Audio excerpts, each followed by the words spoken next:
What's up, everybody? It's your boy C. Sams, and this is That Comic Show.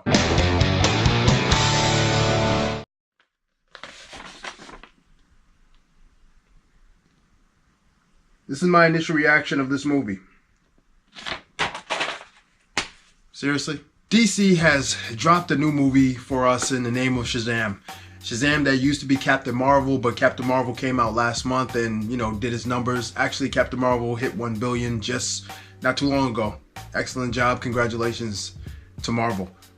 But DC, Shazam, my initial reaction of Shazam, I don't know what I just saw. I don't know what I just watched. I don't know what I was sitting through. It's a comic book movie, so I'm always going to give it a chance. This comic book movie should have came out a couple years ago. In fact, should have came out 10 years ago. I don't know why it came out just now. It didn't make sense for the fact that it just came out just now. The characters was okay.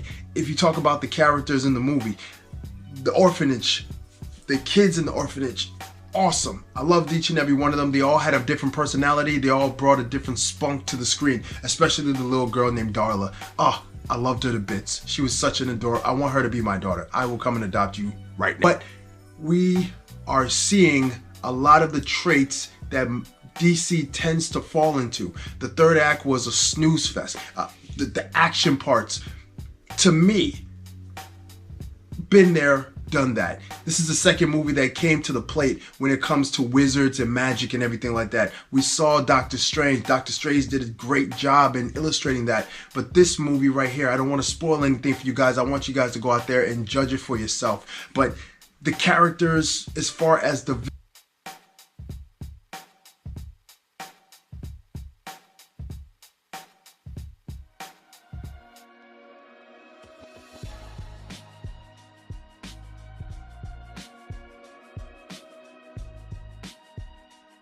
character arc of Billy Batson becoming Shazam makes sense. He's trying to fight off these bullies. He helps his friend Freddy, and he runs off, and then the wizard gets him because the wizard is running low on energy and he can't fight the fight anymore. But they keep making these symbolisms that there were 7 wizards at first. Now, I'm a student of the old school. The old school that I know about Billy Batson and Shazam is that there was one wizard, and this wizard gave this power to Billy Batson. And he can always come back and visit the wizard every now and again. After this, we didn't see any wizard. In fact, I thought this was pretty cool, and probably one of the coolest moments of the entire movie is when we see a Thanos snap. Not the actual Thanos snap, but we see a Thanos snap after effect in the movie. I thought it was awesome. It reminded me of a great and better movie. But anyway, I digress. Let's stay on topic. Now, we see the characters all coming together. We see this fight coming together. Mark Strong has a decent enough idea of what he wants to do. He wanted to be the Shazam, but he wasn't worthy to be the Shazam, and now he's filled with this power. It made sense to why he has this power. There was a scene that he went to work on his own family. I thought it was great until those disgusting beasts came out of his eye, and then, oh gosh, I don't want to ruin the movie for you guys, but listen, I didn't like this movie at all. I thought the movie was way too late, 5 years too late. I like the approach that it tried to do, but the jokes were just so flat, and it was a bore. To me, the jokes didn't hit, and I felt like I was the only one sitting in the auditorium like, what am I watching right now? And then at the end, I don't want to spoil the end for you. I want you to see the end. But my goodness, I didn't like the end at all. In fact, I was like, what am I watching here? If you saw Venom, yeah, Venom, Shazam, strong comparison. Prove me wrong. That movie, beat by beat, story by story, it was exactly the same thing. It was Venom, Shazam, Shazam, Venom is the same movie. It's insane. There's not much else I can really say about this movie. Oh yeah, there's much more I can say about this movie. The Batman and Superman imagery throughout the entire movie was nauseating. It was frustrating. Why on earth are we constantly reminding us, the audience, that Batman and Superman are in this universe? Who cares? We know this already. Why are you continually beating that down into our heads? You know what I liked about Aquaman? Aquaman actually didn't mention Batman or Superman. They mentioned one time about the Justice League, and that's it. It kept it to a storyline about him.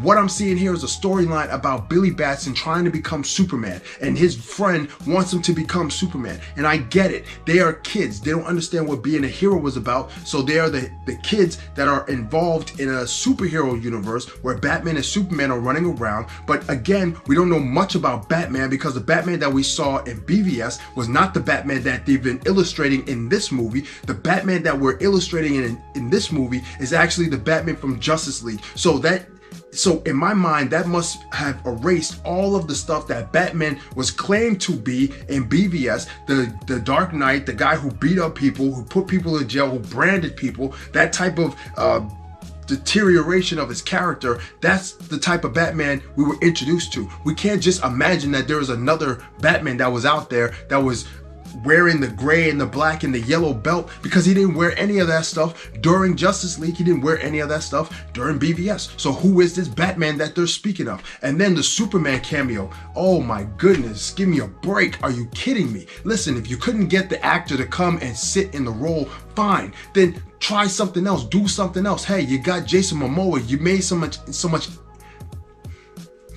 so much emphasis on Aquaman towards the end. I think you just threw that in because Aquaman just came out, and Aquaman was actually a better movie than people expected. You should have just had Jason Momoa show up in the movie instead of having...